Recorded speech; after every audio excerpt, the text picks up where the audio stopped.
Hello everyone, I am Pavandara. Today, let us discuss on the topic negotiable instruments.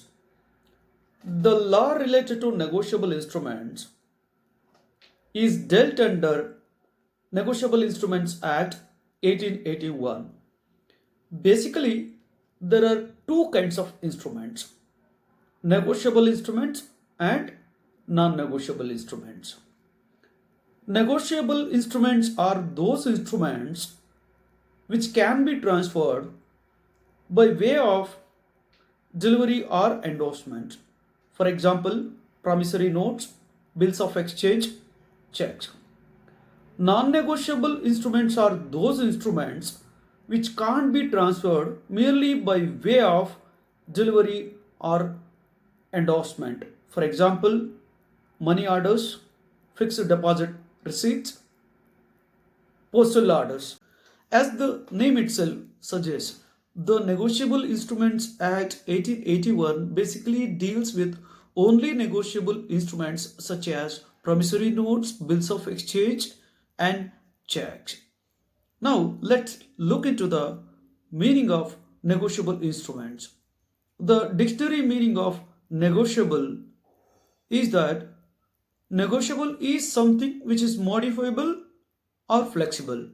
As per the banking terms, negotiable means transferable by delivery. Instrument means a written document by which a right is created in favor of a person. According to section 13 of Negotiable Instruments Act, a negotiable instrument means a promissory note, bill of exchange, or check payable either to order or the bearer.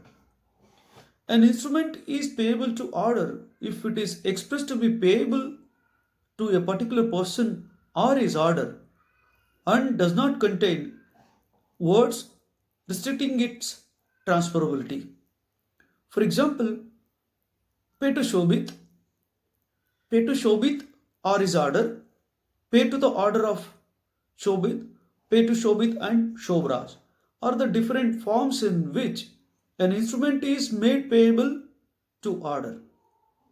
An instrument is payable to bearer if it is expressed to be payable to a particular person or anyone whoever bears it. For example, pay to Shobit or bearer is the form by which an instrument is made payable to bearer. In case the instrument is payable to order but endorsed in blank, then it becomes payable to bearer. And now let's discuss about the negotiable instruments that are dealt under Negotiable Instruments Act 1881. And those negotiable instruments are promissory notes, bills of exchange, and checks. According to Section 4 of Negotiable Instruments Act, a promissory note is an instrument in writing, not being a banknote or currency, containing an unconditional undertaking signed by the maker to pay a certain sum of money only to or to the order of a particular person or to the bearer of the instrument. Here, the person who makes the promissory note and who promises to pay is called as the maker, and the person to whom the payment is to be made is called as the payee. Now, let's look into the essential features of a promissory note. It is an instrument in writing. It is not a banknote or currency. It contains a promise to pay, and the promise is definite and unconditional, and it is signed by the maker, and the amount involved is certain, and it involves money only, and the parties are certain. Bills of exchange. According to Section 5 of the Negotiable Instruments Act 1881, a bill of exchange is an instrument in writing containing an unconditional order signed by the maker directing a certain person to pay a certain sum of money only to or to the order of a certain person or to the bearer of the instrument. Here, the person who is giving order to pay or who makes or draws a bill is called as the drawer, and the person to whom the direction is given is called as the drawee, and the person to whom the payment is to be made is called as the payee. Essential features of a bill of exchange. It's an instrument in writing. It is also not a banknote or currency. It must involve an order to pay. Such order should be definite and unconditional. It is signed by the maker, and the sum of money should be certain, and the parties, drawer, drawee, and the payee, must be certain, and it involves money only. Key differences between a promissory note and a bill of exchange. Promise or order. A promissory note involves an unconditional promise to pay, whereas a bill of exchange involves an unconditional order to pay. Number of parties. A promissory note involves two parties, maker and payee, whereas a bill of exchange involves three parties, namely drawer, drawee, and payee. Title of the maker or drawer. The person who makes promissory note is a debtor as he promises the other person to pay, whereas a person who draws a bill of exchange is a creditor as he directs the drawee to pay the payee. Position of the maker or drawer. The person who makes promissory note cannot become payee as he cannot become both promisor and promisee, whereas a person who draws a bill of exchange can also become payee when he draws a bill of exchange with the words pay to me or order. Liability. The liability of a person who makes a promissory note is primary and absolute, whereas the liability of the person who draws a bill of exchange is secondary and conditional. Acceptability.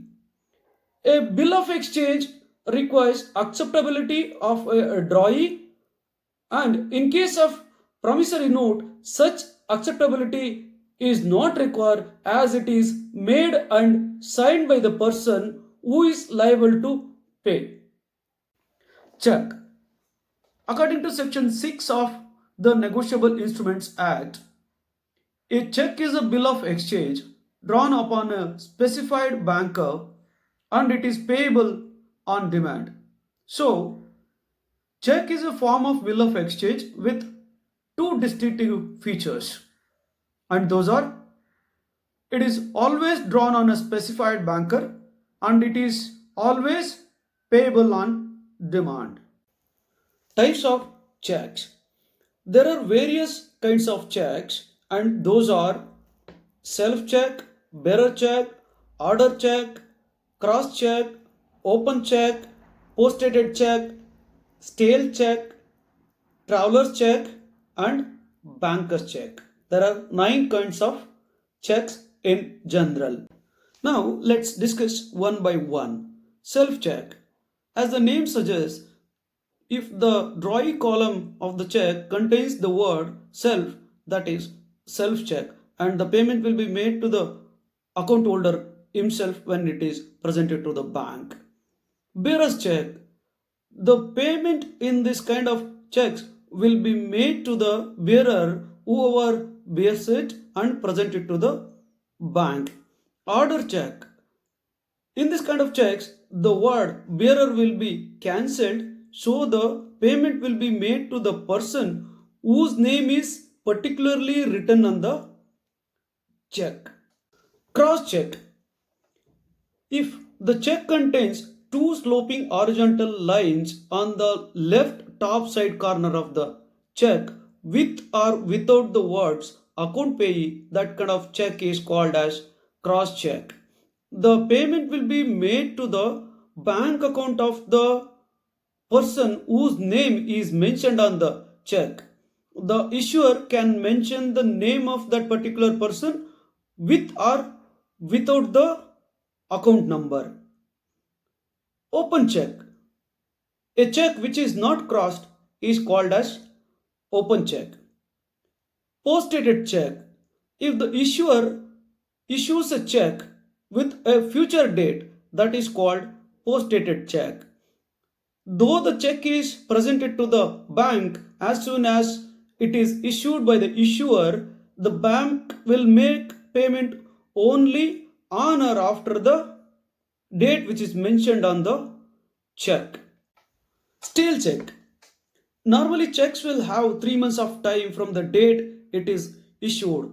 If the drawee presents it to the bank for the purpose of payment after the expiry of 3 months, then that kind of check is called stale check. Traveler's check. These kind of checks are normally carried by the travelers just to avoid the risk of carrying hard cash with them. These kind of checks can be encashed in different city or different country. Banker's check. A bank normally makes payment on behalf of its customer to another person or to a company or to another bank. That kind of check is called banker's check. Thank you.